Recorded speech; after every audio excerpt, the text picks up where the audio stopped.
Hey guys, tonight we take a journey back to the early 1800s, a time when the world was embroiled in revolutions and empires were crumbling like old stone walls.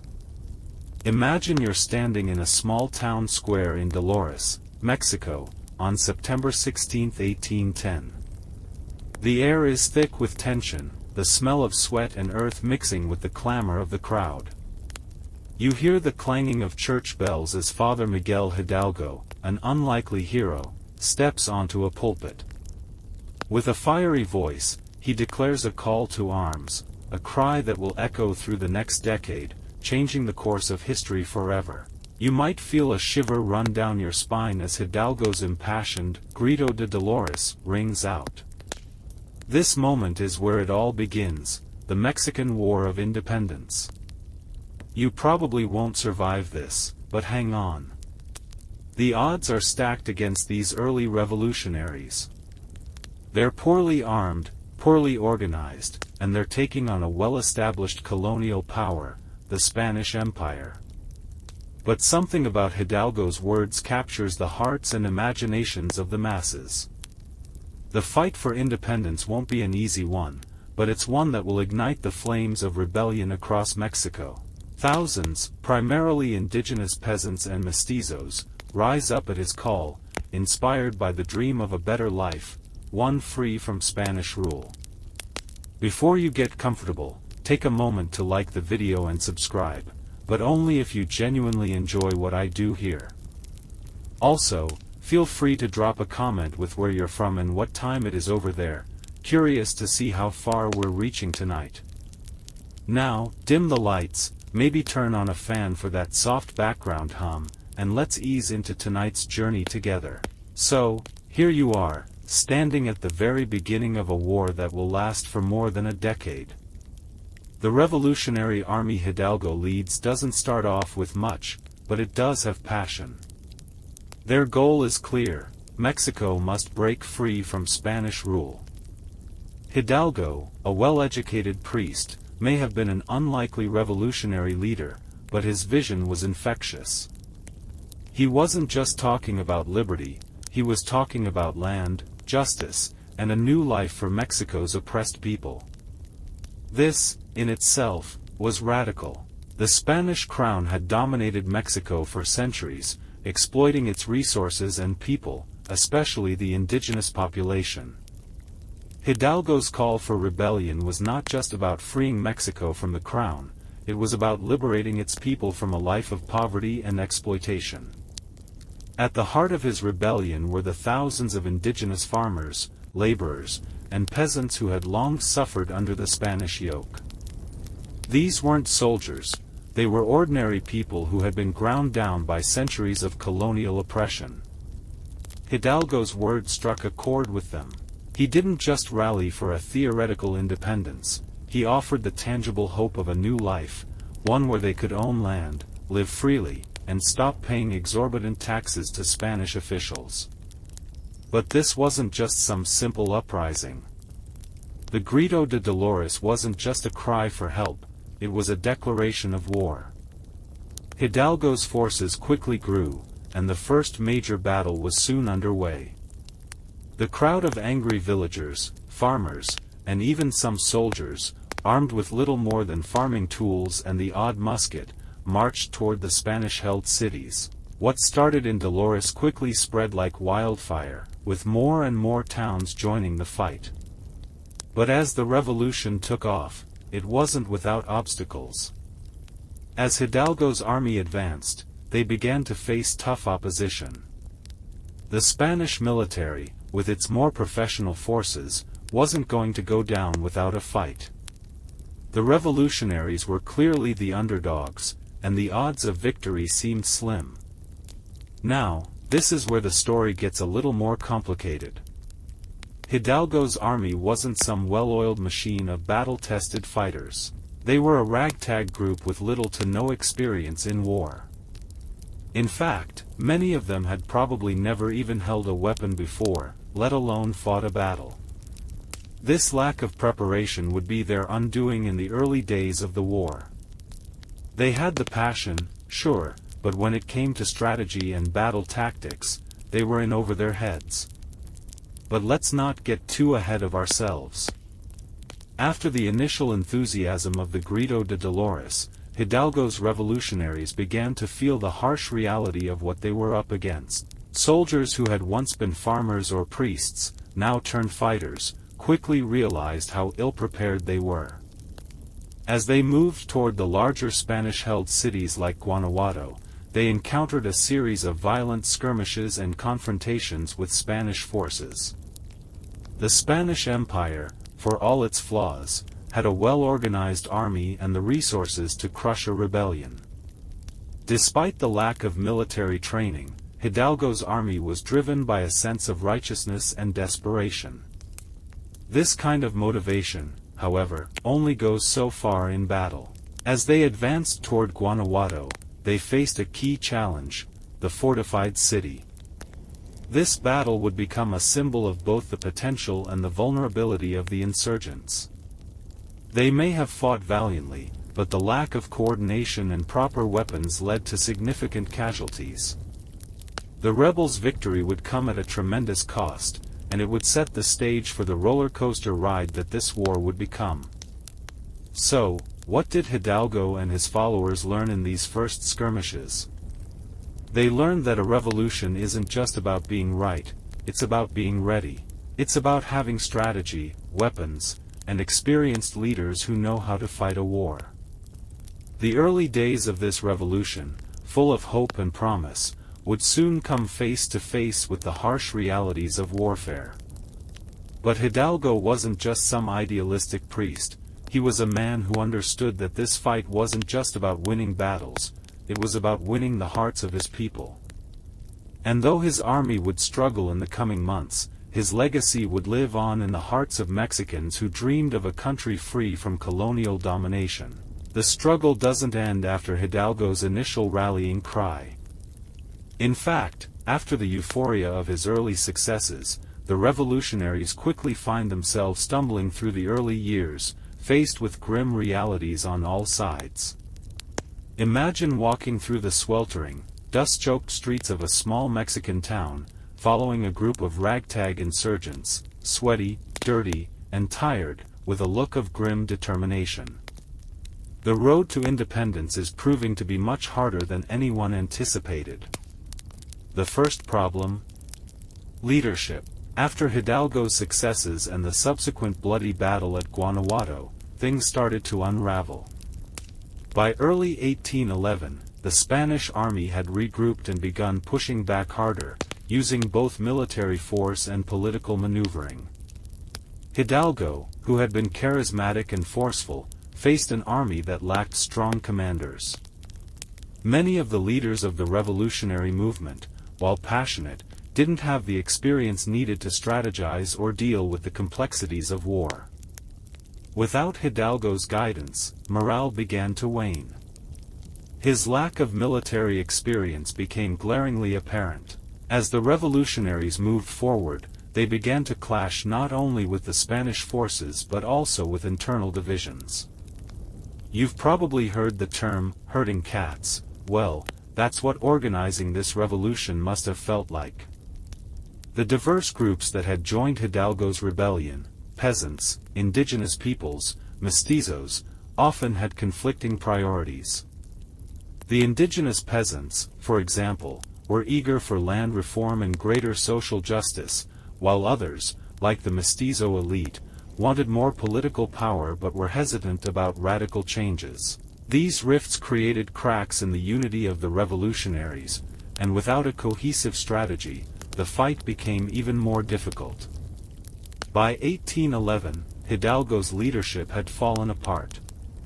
Faced with growing opposition, both from the Spanish forces and within his own ranks, Hidalgo was forced to retreat. It's like a soccer team winning its first few games and then suddenly realizing they have no strategy for the rest of the tournament. The tide quickly turned, and Hidalgo, along with several other leaders, was captured in early 1811. He was tried and executed by firing squad, marking a devastating loss for the insurgents. The rebellion was dealt a heavy blow, and you could almost feel the wind leave the sails of the revolution. But here's the thing, while Hidalgo's death might have seemed like the end of the road, it wasn't. And this is where things get interesting. You see, while many expected the revolution to fizzle out, the flame of independence didn't go out. Instead, it sparked anew in the form of José María Morelos. If Hidalgo had been the passionate but somewhat disorganized priest at the beginning of the war, Morelos was a different breed entirely, a leader who was both practical and strategic. Morelos wasn't just a priest, he was a brilliant military strategist. Born in 1765, Morelos had a deep understanding of the military, and his leadership style was more methodical compared to Hidalgo's emotional appeal. When he took up the mantle of leadership in 1811, his focus shifted to more concrete goals, military victories, territorial control, and, perhaps most importantly, organization. Where Hidalgo had been a figurehead, Morelos was a tactical leader who would shape the future of the revolution. Morelos wasted no time in setting his strategy.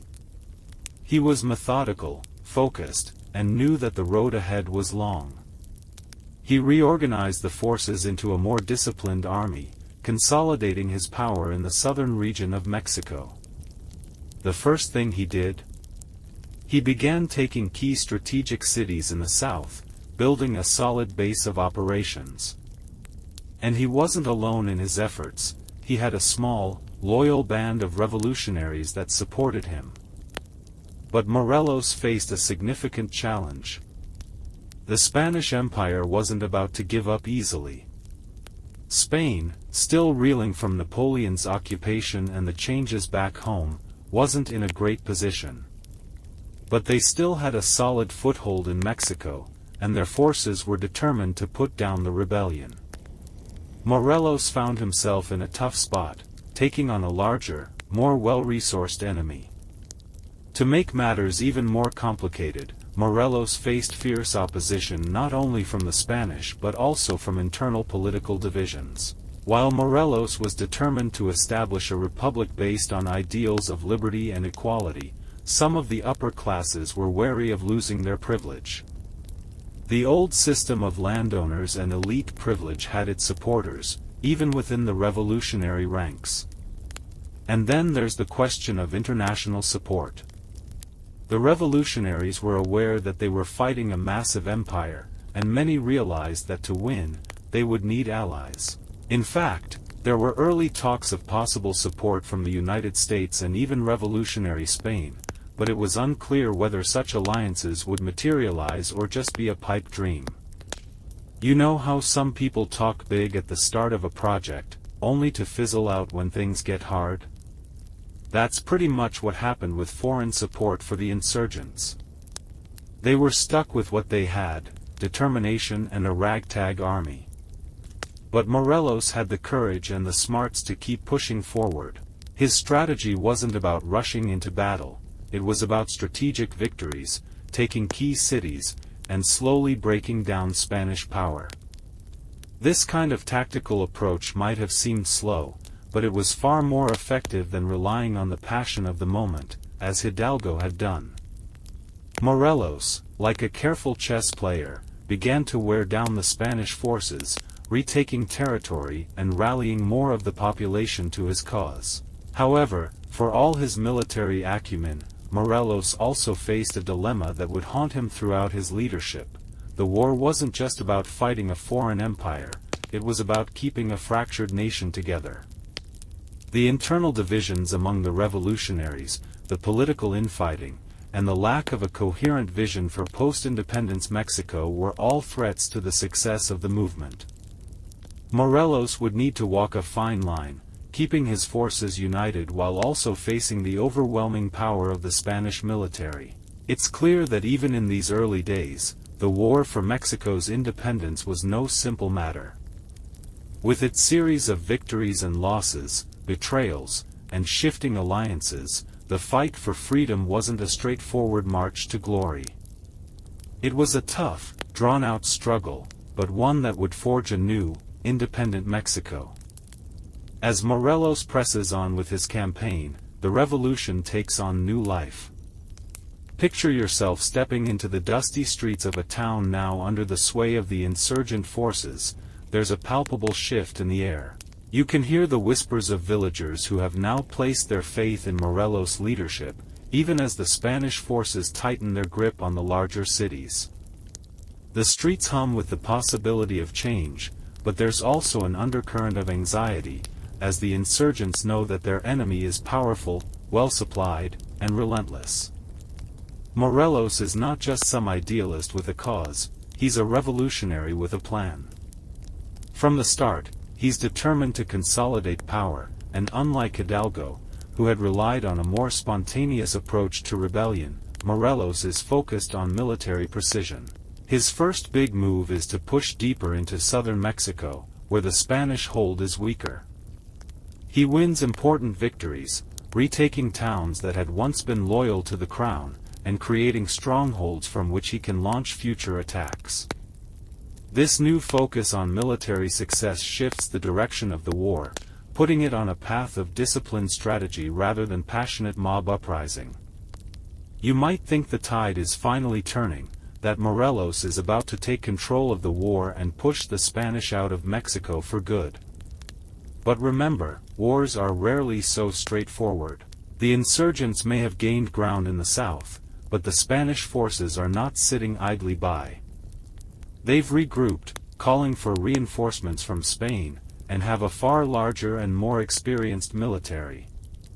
To make matters even more complicated, the Spanish are starting to divide and conquer, using internal political divisions to their advantage.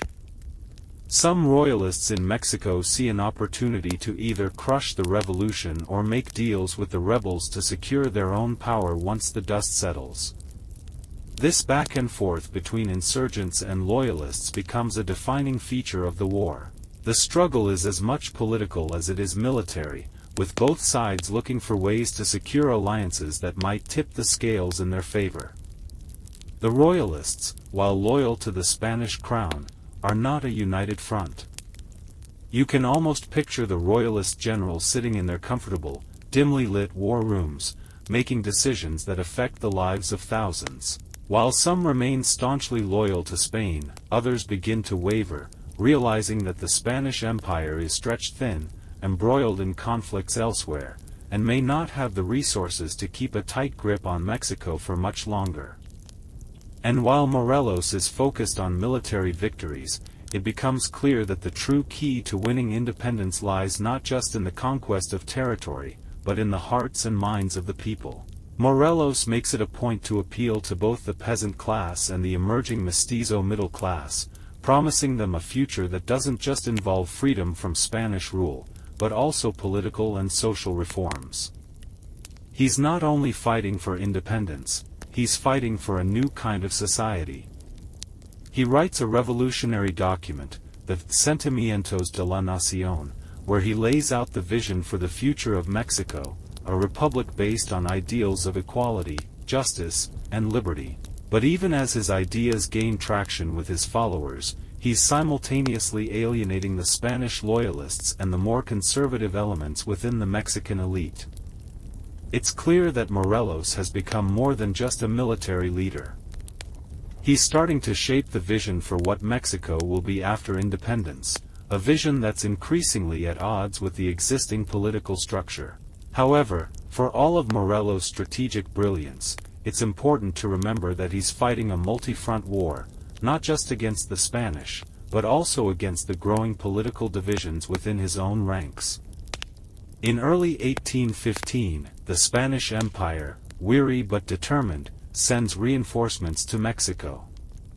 With this new influx of military power, the Spanish army starts to reclaim lost territories, pushing Morelos and his army to retreat.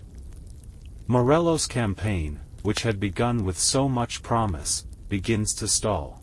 Despite his victories, the tide of war seems to turn once again in favor of the Spanish. The balance of power is shifting, and Morelos finds himself on the defensive. The revolutionaries lose key battles, and Morelos is eventually captured.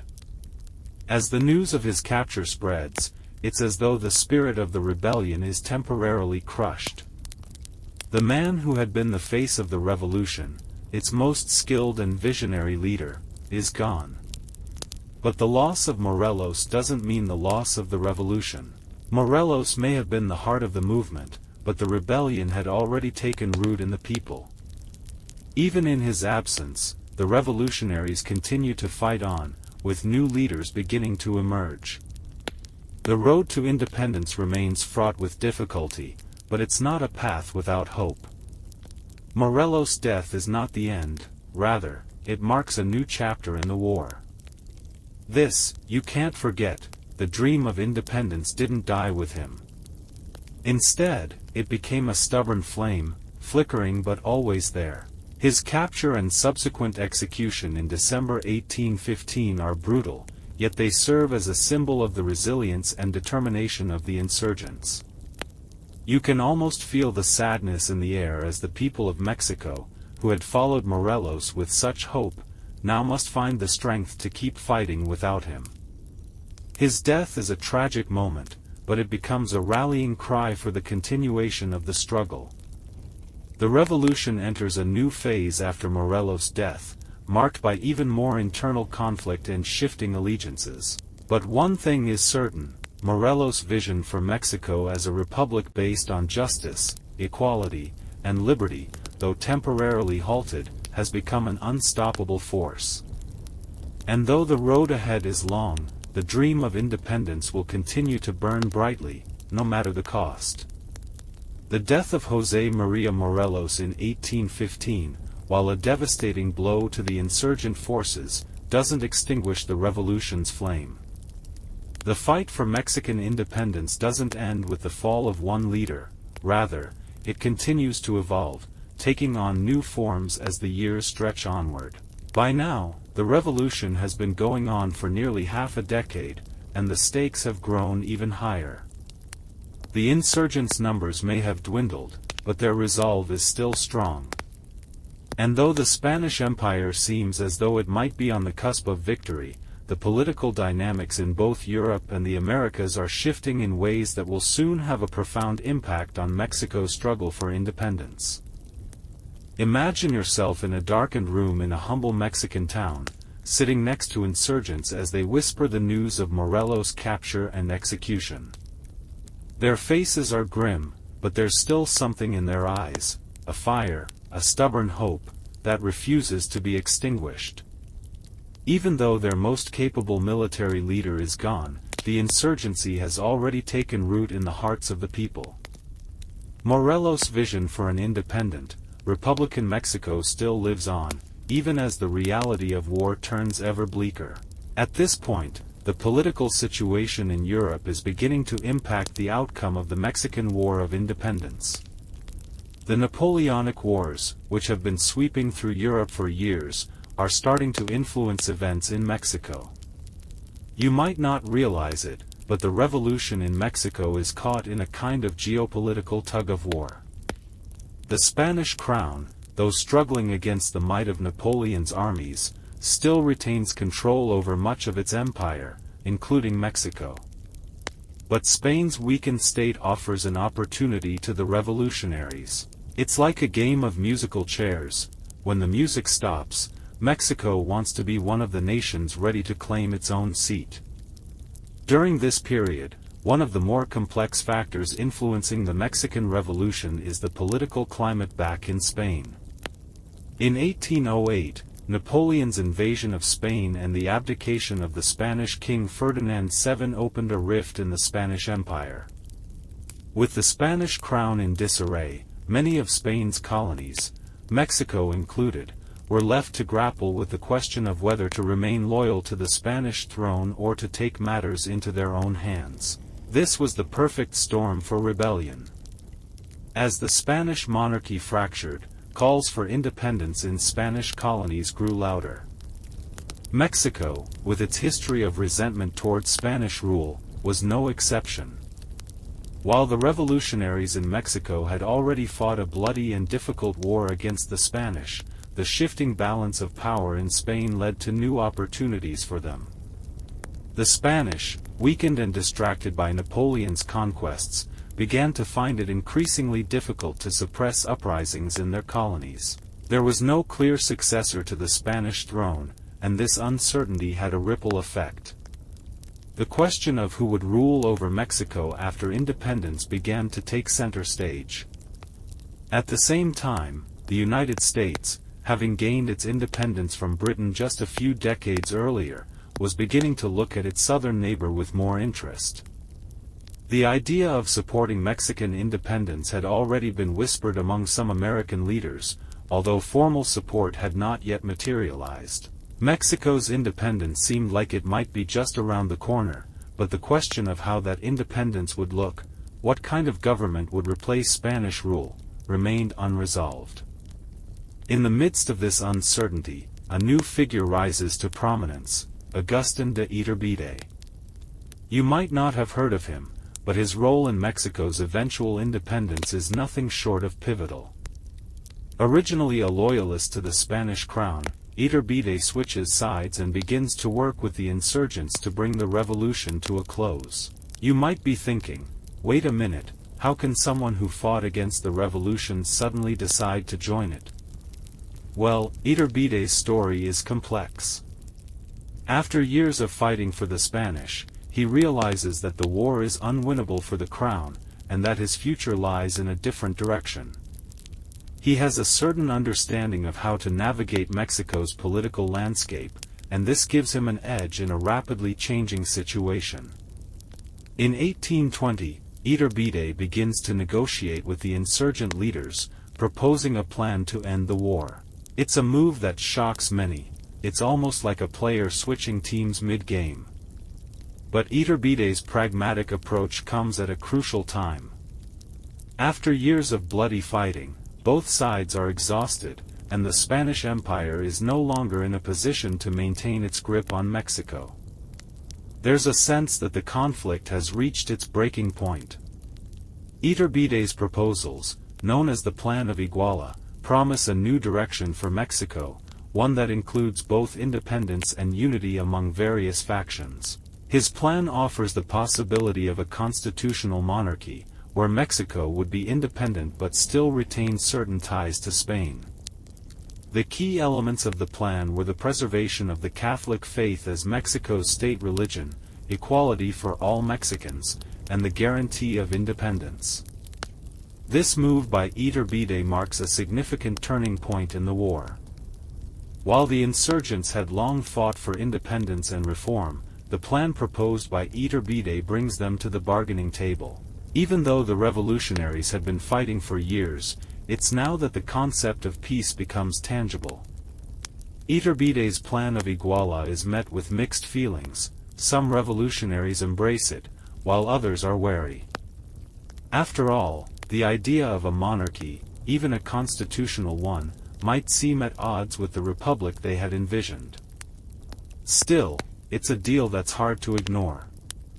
The Plan of Iguala is ultimately accepted by the Spanish, and by 1821, the long-awaited moment arrives. Mexico is officially independent. The news spreads like wildfire through the streets. People cheer, and celebrations break out across the land. But even as the war ends, new challenges lie ahead. Iturbide's role in the independence movement, although crucial, is fraught with controversy. He would soon become the Emperor of Mexico, an experiment that would not last long. But for now, the revolutionaries can take a deep breath. They have achieved what seemed impossible: independence. While Mexico's independence may have been won, the battle for the country's future was far from over. The political and social divisions that had marked the revolution would continue to plague the newly formed nation for years to come. But in this moment of victory, one thing is clear: the dream of a free Mexico had been realized. It's the year 1821. The long and bloody Mexican War of Independence, which began with Father Hidalgo's Grito de Dolores more than a decade earlier, has finally come to an end. The streets are alive with the sounds of celebration, cheers, fireworks, and music filling the air as Mexico proclaims its independence. The weight of more than 10 years of war is suddenly lifted, and for a brief moment, it feels like a dream come true. But as you walk through the bustling streets of the New Mexico, you begin to notice that the path ahead is anything but smooth. Mexico's newfound independence is a bittersweet victory. The people are free from Spanish rule, but now they must reckon with what that freedom means. A country that has just emerged from years of revolution, battles, and political upheaval has to figure out what kind of nation it wants to be. Independence is not the end of the journey, it's just the beginning. Mexico is now left with the monumental task of rebuilding a fractured society, one that's deeply divided along lines of class, ethnicity, and ideology. One of the first issues facing the newly independent Mexico is the question of leadership. Enter Agustin de Iturbide. You've probably heard his name by now. He's the man who switched sides midway through the war and helped negotiate the end of the conflict with his plan of Iguala. But what happens when Iturbide gets what he's wanted? The role of emperor, that's what. Iturbide, having played a central role in securing Mexico's independence, is crowned Emperor Augustin I in 1822. It's a move that shocks many. It's almost as though, in the rush for independence, they had forgotten the very republican ideals they had fought for. Iturbide's vision for Mexico's future includes a constitutional monarchy, not a republic. This idea goes against everything the revolutionaries had hoped for when they took up arms against Spain in the first place. Now, the question becomes, can Mexico truly be free if it is still under the rule of a monarch, even if that monarch is native to Mexico? You can almost feel the tension in the air, as if the very ground itself is waiting for the people's response.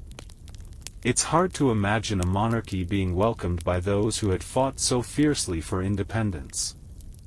Many of the leaders who had fought alongside Morelos and Hidalgo are now feeling uneasy. Some hope that the monarchy will bring stability to the newly formed nation, while others fear it's nothing more than a thinly veiled return to colonial rule. There's an undercurrent of discontent that cannot be ignored. The people's anxiety is compounded by the political fragmentation within Mexico. The country is deeply divided, with powerful elites who have little in common with the impoverished masses. The rich landowners, who had long supported Spanish rule, are now the new power brokers in post-independence Mexico.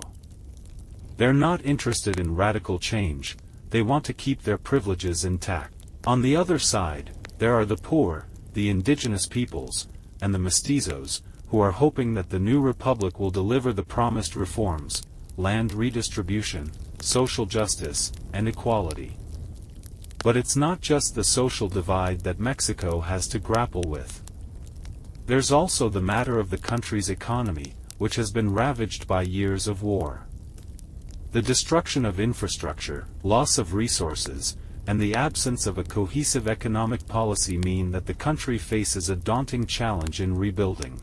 The vast majority of Mexicans still live in poverty, and many are questioning whether the sacrifice of so many lives has been worth it if nothing changes for the average person. In addition to all of these challenges, there's a critical question of external threats.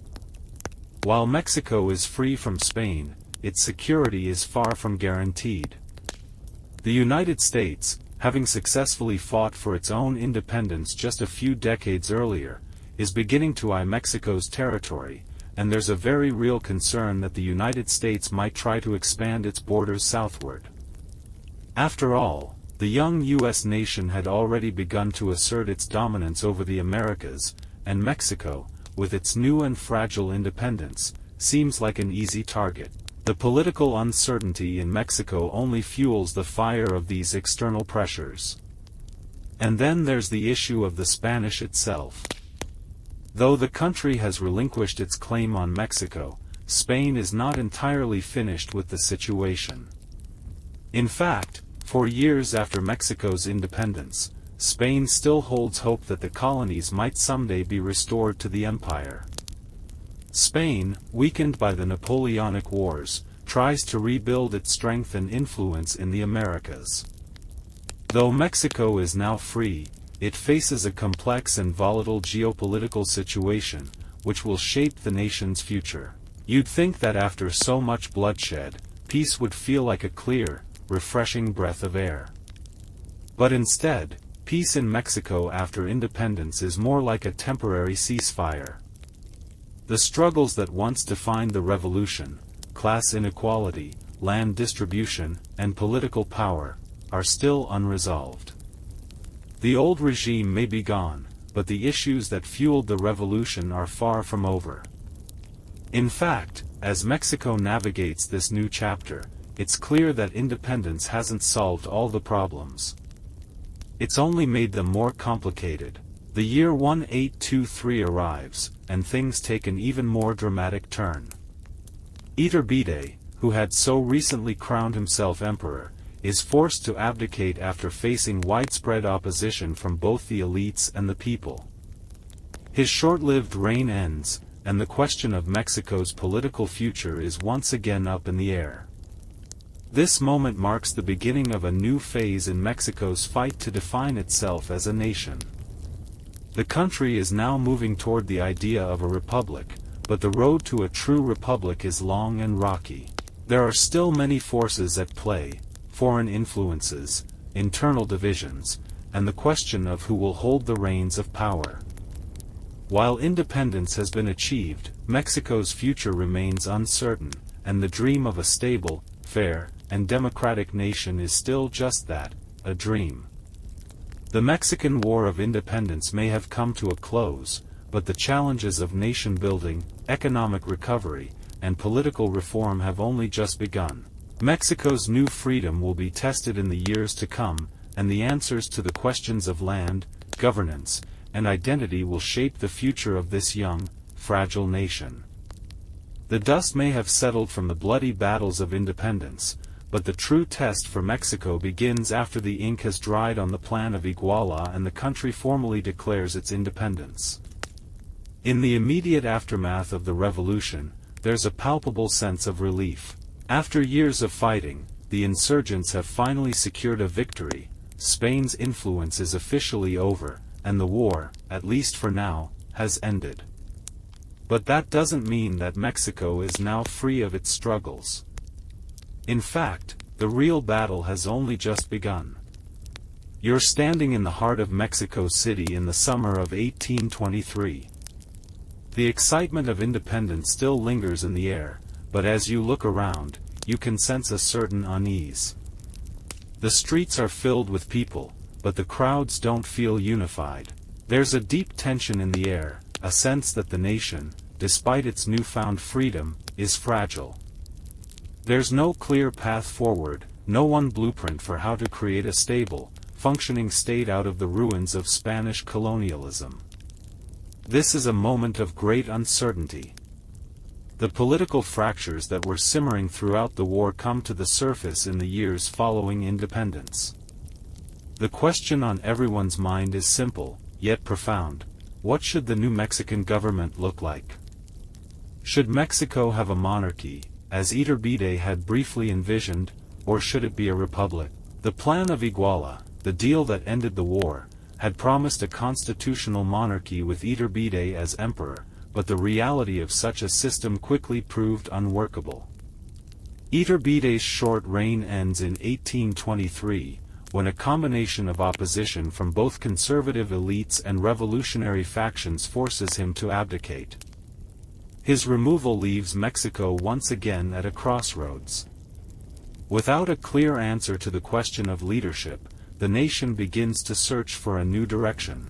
The collapse of the monarchy marks the end of one chapter in Mexico's fight for independence and the beginning of another, one that would see the struggle for a republican system of government take center stage. You can feel the tension mounting as various factions, each with its own vision for Mexico's future, fight for dominance.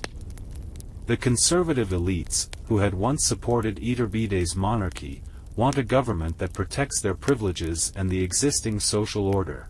On the other hand, the revolutionaries, who had fought so hard for independence, want a more democratic, republican system that addresses the social and political inequalities that were part of Mexico's colonial past. It's in this environment that the first federal constitution of Mexico is drafted in 1824. The Constitution of 1824 is inspired by the ideals of the American and French revolutions, with its focus on the separation of powers, individual rights, and federalism. The Constitution sets up a federal republic with a president as the head of state and government, but the challenges of implementing such a system are significant. The country's political landscape remains deeply divided, with both liberal and conservative factions vying for control. The constitutional government is fragile at best, and the specter of authoritarian rule still looms large. As you wander through the political landscape of early independent Mexico, you begin to understand that there is no easy answer to the nation's problems. While the Constitution of 1824 establishes the framework for a republic, its implementation is a constant struggle. In the coming years, political instability, economic turmoil, and social unrest will be constants in the young nation's life. The country is rife with competing interests, those who want to maintain the status quo and those who desire radical change, and finding a balance between them is no small task. But beyond the political struggles, Mexico also faces significant economic challenges. The war for independence has left the country in ruins. Mexico's infrastructure has been destroyed, and its economy, once centered on the extraction of wealth from its colonial territories, is now in shambles. Agriculture, which had been the backbone of the colonial economy, is severely disrupted. Without the support of the Spanish crown, Mexico has to rebuild its economy from the ground up. The economy is further strained by the burden of war debt, which the new government inherits from the Spanish. You can almost feel the weight of Mexico's economic troubles in the air. The country's industries are in disarray, and the land that once fueled the Spanish Empire's wealth is now in need of revitalization. The new Mexican government faces the daunting task of stabilizing the economy while simultaneously trying to establish a sense of national unity and purpose. With a huge gap between the rich elites and the poor masses, many of whom are still living in poverty, the promise of a more equitable society feels distant. This economic instability is exacerbated by Mexico's ongoing struggle with its neighbors. In particular, there's the looming threat of the United States, a nation that has grown rapidly and is beginning to eye Mexico's northern territories. You may sense the unease as rumors swirl about the United States' intentions toward Mexico, especially after the U.S. victory in the Texas Revolution just a few years later. The specter of American expansionism hangs over the country, and the young Mexican Republic must find ways to assert its sovereignty and defend its borders. And then there's the internal conflict. The central issue that many of the revolutionaries had fought for, land reform, remains unresolved. The wealth and power of Mexico's landowning elites remain largely intact. The promise of land redistribution to the peasantry, which was a central goal of the revolution, hasn't materialized in any significant way. The vast majority of Mexicans still live under a system of inequality, where the rich own vast tracts of land, while the poor remain trapped in a cycle of poverty and dependence. This ongoing economic disparity continues to fuel discontent, and it's only a matter of time before these tensions come to a head. As the 1820s continue, the dream of a new, independent Mexico seems more fragile with each passing year. The country is left trying to put together the pieces of its fractured past. The struggle for political stability, economic prosperity, and social justice is far from over, and as the decades go on, it will become clear that the road to true independence, one that is defined not just by freedom from foreign rule but by the establishment of a just and equitable society, will be long and full of setbacks.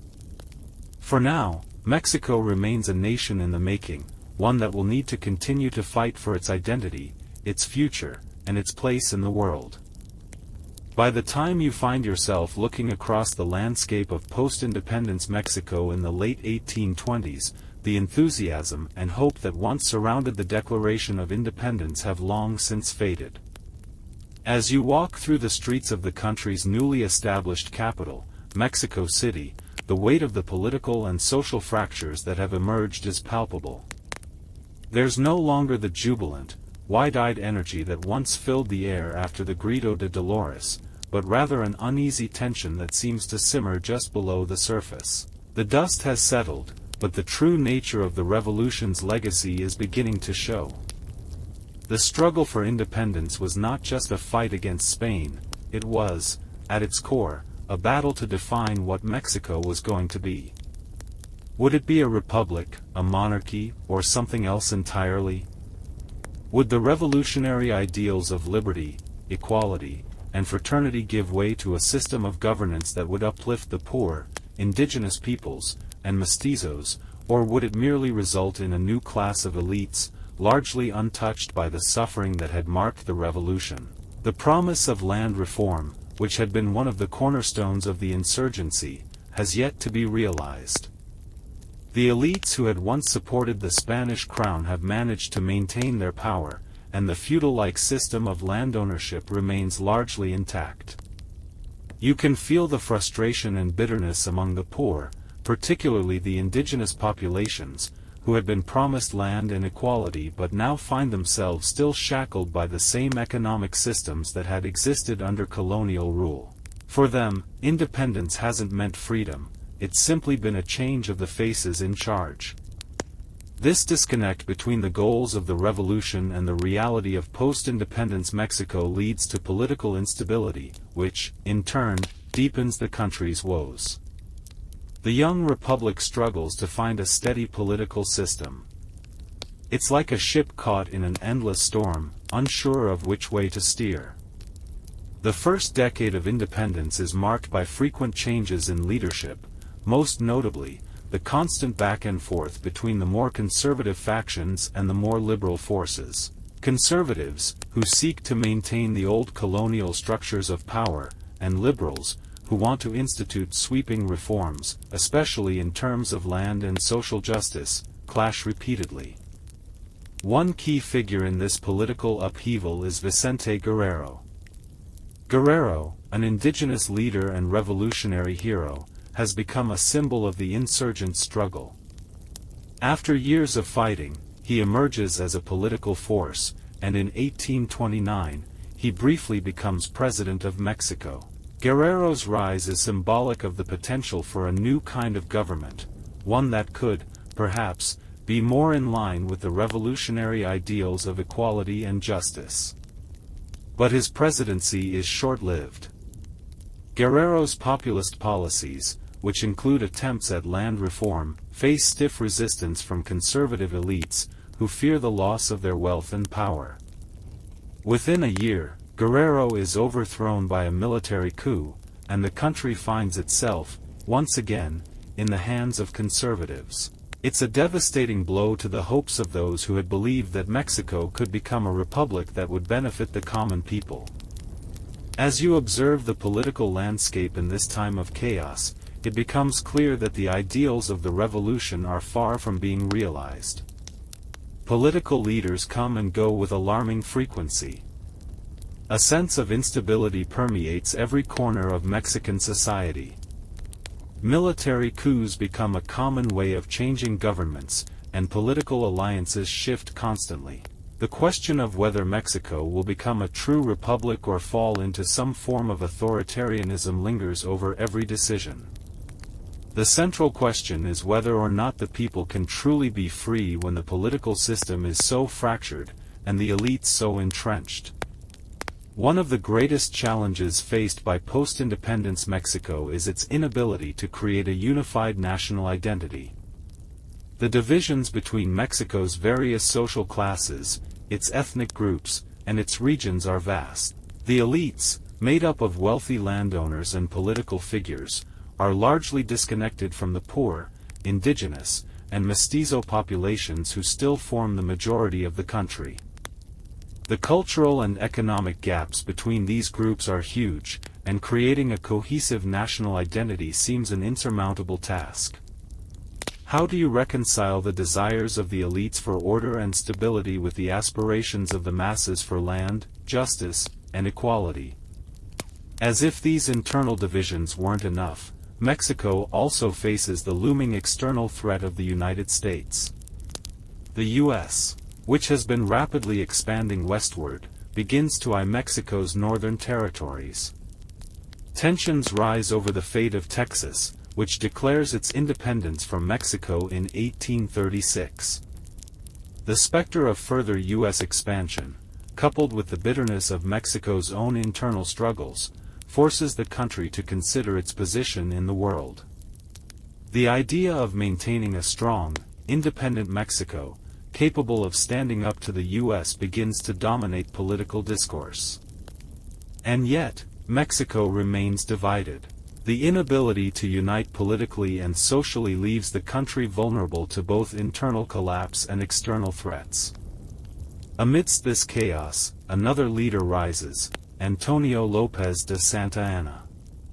Santa Anna, a man of contradictory qualities, is both a hero and a villain in Mexican history. He is a military leader, a politician, and a key figure in the turbulent years of post-independence Mexico. Santa Anna's rise to power represents the increasing militarization of Mexican politics. Like many of his predecessors, he seizes power through a combination of military force and political maneuvering, constantly shifting his allegiances between conservatives and liberals, all in an effort to maintain his own grip on power. His ability to survive in the tumultuous environment of post-independence Mexico speaks to the instability that defines this period in the country's history. By the 1830s, Santa Anna has become one of the most powerful figures in Mexico, but his rule is marked by contradictions. While he champions Mexican nationalism and independence, his policies often betray the very ideals that inspired the revolution.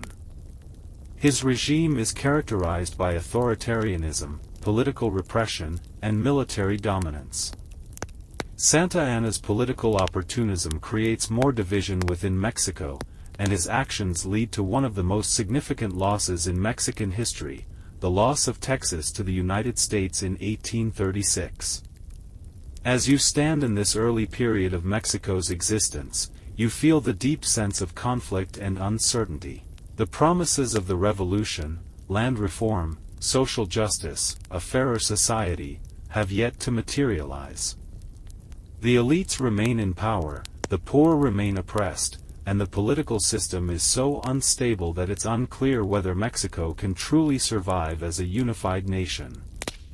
The dream of a republic, built on the ideals of equality and justice, seems ever more distant, and the road ahead remains filled with challenges. Independence, while hard-won, has not yet brought the freedom and prosperity that many had hoped for. As you look out over the rolling hills of northern Mexico, where the winds whisper through the dry earth, it becomes impossible to ignore the deep political and social divides that still plague the newly independent nation. The 1830s are a time of profound upheaval, both internally and externally. While the nation is still reeling from the collapse of Agustín de Iturbide's failed monarchy and the subsequent rise of a republican government, it is clear that Mexico's independence has not come with the stability and unity that many had hoped for. The country remains a patchwork of competing interests, fragile alliances, and escalating tensions, factors that will define the coming decades. The constant back and forth between liberals and conservatives in the political arena keeps Mexico in a state of near-constant flux. The liberals, who favor a republic based on the principles of equality, democracy, and land reform, find themselves in frequent conflict with the conservative elites, who want to preserve the traditional hierarchies of power, wealth, and land ownership. The clash between these two factions is evident at every turn. The conservatives are often seen as defenders of the old social order, fearing change, particularly in terms of land distribution and religious influence, while the liberals view them as obstacles to the republic's progress and equality. In this chaotic environment, one figure emerges to embody the instability of Mexico's post-independence era: Antonio López de Santa Anna. Santa Anna's rise to power is a perfect reflection of the turbulence of the times. He's a man of many faces, part military hero, part political opportunist, part authoritarian, and his career takes a series of dramatic turns that capture the essence of Mexico's struggle for national identity. Santa Anna's political maneuvering is notorious, shifting allegiances between liberals and conservatives as the winds of power blow in different directions. His ambition and ability to navigate the political landscape allow him to hold on to power despite his numerous contradictions. Santa Anna's rule is defined by constant changes in leadership. He's frequently in and out of office, often taking power through military coups rather than peaceful transitions. He claims to be a defender of the Republic, but his actions speak otherwise. His regime is marked by authoritarian rule, heavy-handed tactics, and a disregard for the democratic ideals that were at the heart of the revolution. You can almost hear the weight of his footsteps as he marches into the halls of power, his military uniform a symbol of the militarization that is overtaking the country. Despite the Republic's intentions to establish a democratic system, Santa Anna's dominance makes it clear that military force is still the key to control in post-independence Mexico. One of the most significant challenges Mexico faces during Santa Anna's tenure is the question of territorial expansion and the looming threat from the United States. In 1836, Texas, which had once been part of Mexico, declares its independence. The loss of Texas is a devastating blow to Mexico's sovereignty and marks a pivotal moment in the country's history. Santa Anna's role in the Texas Revolution is controversial. His response to the Texan rebellion is both brutal and decisive, leading to the loss of the territory. The aftermath of this loss leaves Mexico grappling with the reality of how vulnerable it is to external threats. The loss of Texas also sets the stage for further territorial conflicts with the United States. While the idea of losing land to a neighboring country might seem like an obvious nightmare, Mexico's internal instability makes it difficult for the nation to effectively defend itself. Santa Anna's failure to protect Texas, and the subsequent loss, marks a turning point in Mexican history. It's a moment of realization that the Republic, while born from the struggle for independence, has yet to fully secure the unity and strength required to hold on to its land and its identity. The echoes of Santa Anna's defeat reverberate through Mexico, highlighting the fragility of the nation's sovereignty and the instability that continues to haunt its post-revolutionary years. But Santa Anna's reign doesn't end with the loss of Texas. He continues to assert his influence on Mexican politics, despite mounting criticism from all sides. His regime is marked by a series of unpredictable changes in leadership and conflicting political visions, making Mexico's political environment even more fractured. Each time Santa Anna rises to power, his actions generate significant tension across the nation. Liberals, conservatives, and military leaders all vie for control, each group seeing Santa Anna as a tool for their own political ends. His ability to survive in such a volatile environment speaks to the deep disarray in Mexico's political system, but it also shows how desperate the country is for strong leadership, even if that leadership is authoritarian. As you walk deeper into this time of chaos, it becomes clear that the loss of Texas is just one chapter in a much larger struggle for national stability. Mexico's internal divisions, the failure to reconcile the aspirations of different social and political groups, and the constant push and pull of military dominance leave the nation in a state of constant flux. The promise of a stable, democratic republic seems ever more distant, as factions continue to fight for control of the country's future. Amid this turmoil, the Mexican people are left to wonder what freedom truly means. For many, independence hasn't led to the promised equality and justice. The rich landowners still hold sway, and the indigenous and poor populations continue to live in poverty. The promises of land reform and social justice that had fueled the revolution remain unfulfilled. The divide between the elites and the masses is as wide as ever, and as the country lurches from one crisis to another, it's clear that the dream of a just and equal republic is still far from being realized. Mexico's struggle to define itself as a sovereign nation in the wake of independence is far from over. The question of how to balance the old with the new, the elites with the masses, and the republic with the military will continue to shape the country's future for decades to come. In this turbulent moment, it's impossible to know exactly what lies ahead for Mexico. But one thing is certain, the road to stability will be long and fraught with obstacles. The battle for Mexico's future is far from finished. As you continue to walk through the dusty, bustling streets of Mexico City in the 1840s, the weight of history is palpable. The Mexican nation, though born out of revolutionary ideals, has faced nearly 2 decades of turmoil. The political landscape is in constant flux, each year brings a new president, new political alliances, and new struggles.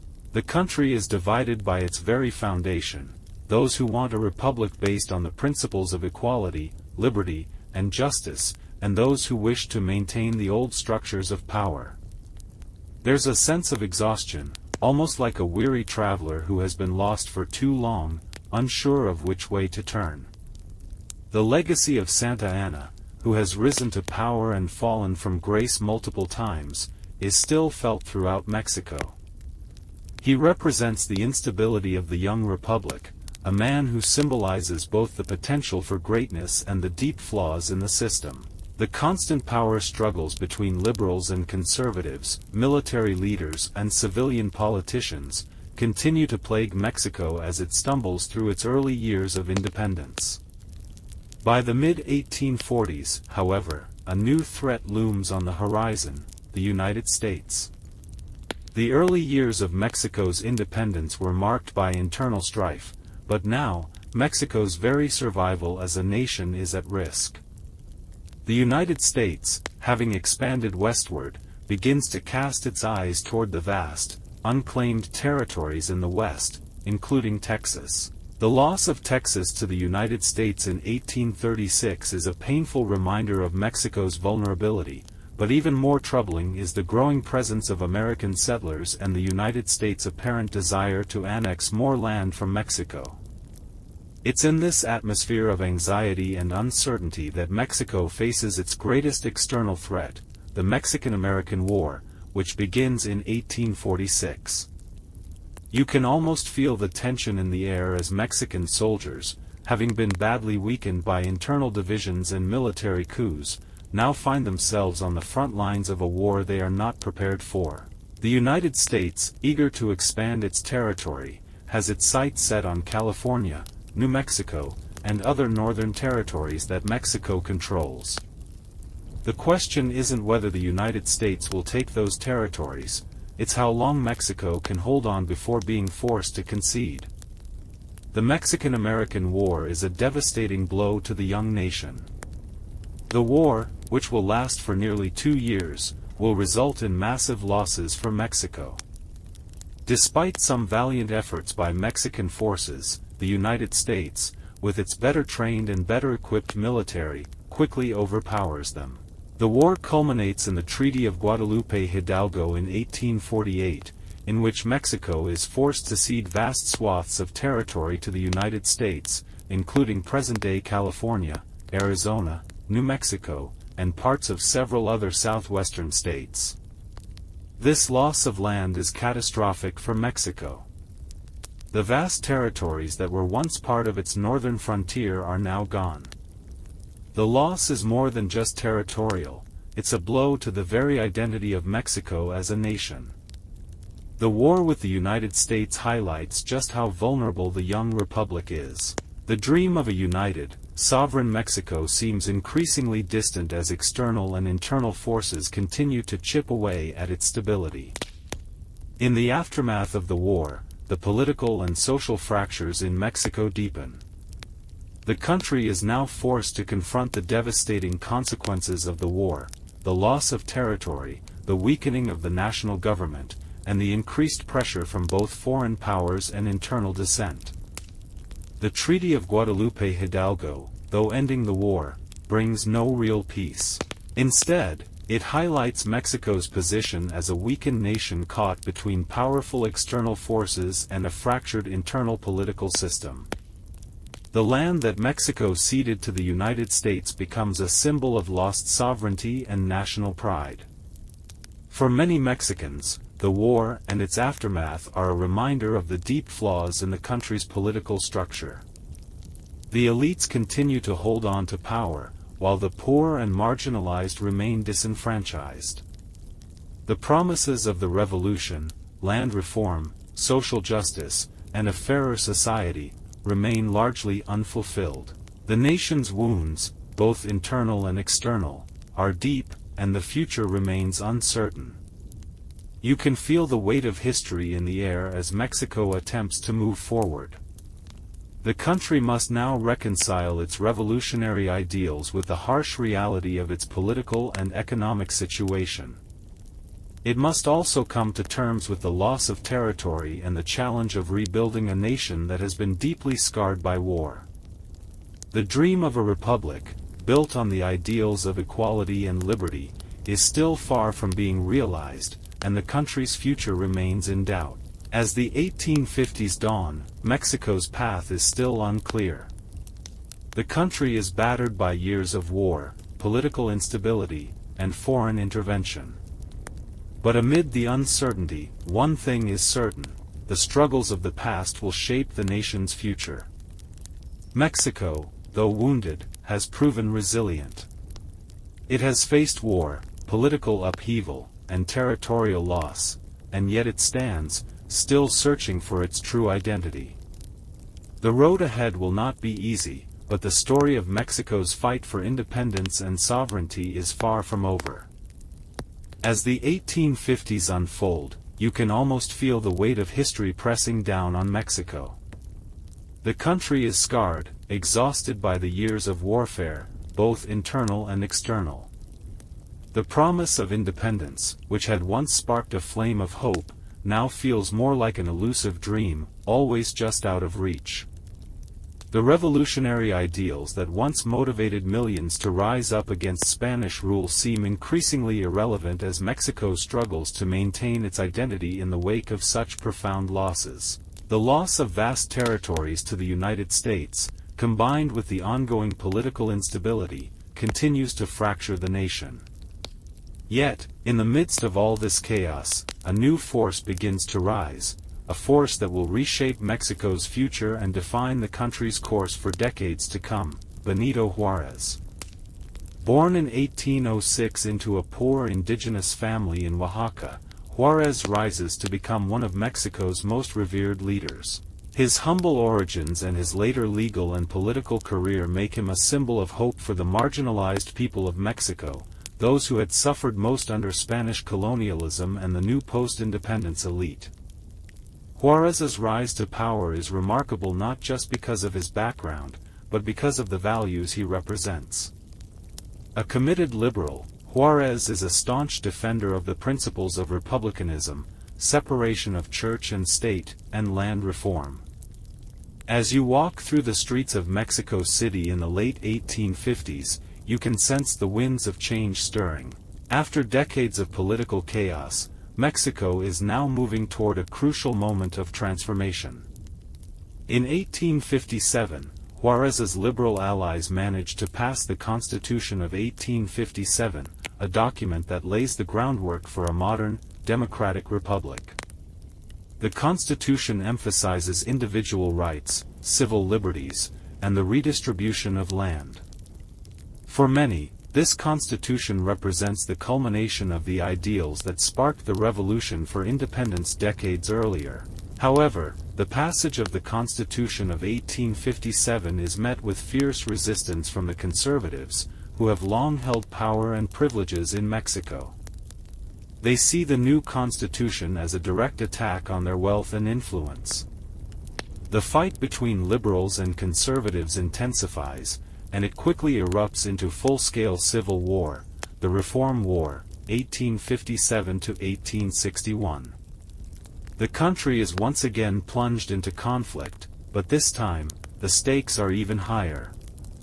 The struggle is no longer just about political control, it's about the very future of Mexico as a republic. The Reform War is brutal, with both sides committed to their cause, but it is ultimately the liberals, led by Juarez, who emerge victorious. Despite the fierce opposition, Juarez and his allies managed to secure control of the government and implement the key provisions of the Constitution of 1857. These reforms are revolutionary: the separation of church and state, land redistribution, and the creation of a more secular government that offers greater freedoms to the people. The victory of the liberal forces is a significant turning point in Mexican history, but it's also a bittersweet one. While the conservatives are defeated, the country remains deeply divided. The power of the Catholic Church, which had been a pillar of colonial rule, is severely diminished, but the Church still holds considerable influence, particularly in rural areas. The issue of land redistribution, too, remains unresolved in many regions. While Juarez's government has made great strides in dismantling the old system, there are still powerful forces at play, working to undermine the changes. Mexico's internal conflict doesn't stop with the Reform War. Just as Juarez's government begins to consolidate power, a new external threat emerges. The French, under Napoleon III, take advantage of Mexico's instability and intervene militarily in 1861, seeking to establish a puppet monarchy under the Austrian Archduke, Maximilian I.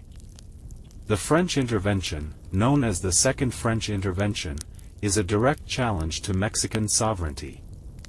For many, it feels like the country is caught in a never-ending cycle of foreign intervention, political chaos, and broken promises. But Juarez, the man who had spent his life fighting for the ideals of a republican Mexico, refuses to give up.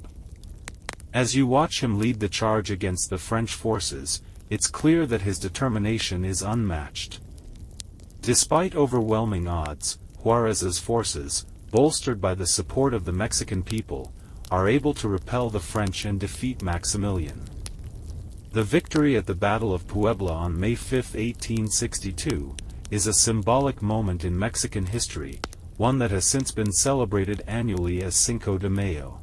Juarez's resistance against foreign intervention is a testament to the resilience and determination of the Mexican people, and it marks a key moment in the country's ongoing fight for independence and sovereignty. However, despite the eventual defeat of Maximilian and the retreat of French forces, the struggle for Mexico's future continues. Juarez, now firmly in control, works tirelessly to implement the liberal reforms that he believes will secure a just and equitable future for Mexico. His presidency marks the beginning of a new era, one defined by the establishment of a more modern, secular state. The old order, which had been rooted in colonialism, religious dominance, and inequality, is slowly being dismantled, but the process is far from complete. By the time you stand in the heart of Mexico in the late 1860s, the country is emerging from its turbulent past with a newfound sense of identity. The reforms brought about by Juarez and his government lay the foundation for a stronger, more unified Mexico. However, the road ahead remains challenging. The promises of the revolution, of a truly democratic and just society, are still far from being fully realized. But in Juarez, Mexico has found a leader who embodies the spirit of the revolution, a leader who is willing to fight for the country's future, no matter the cost. As the nation moves into the final years of the 19th century, you realize that Mexico's journey toward true independence, one that reflects the ideals of liberty, justice, and equality, is far from over. The country has come a long way since the Grito de Dolores, but its fight for a better future will continue to evolve. The revolution may have started with the dream of an independent Mexico free from Spanish rule, but the true struggle will always be for the kind of Mexico that its people deserve, one that honors its past, acknowledges its wounds, and strives to build a brighter future for all.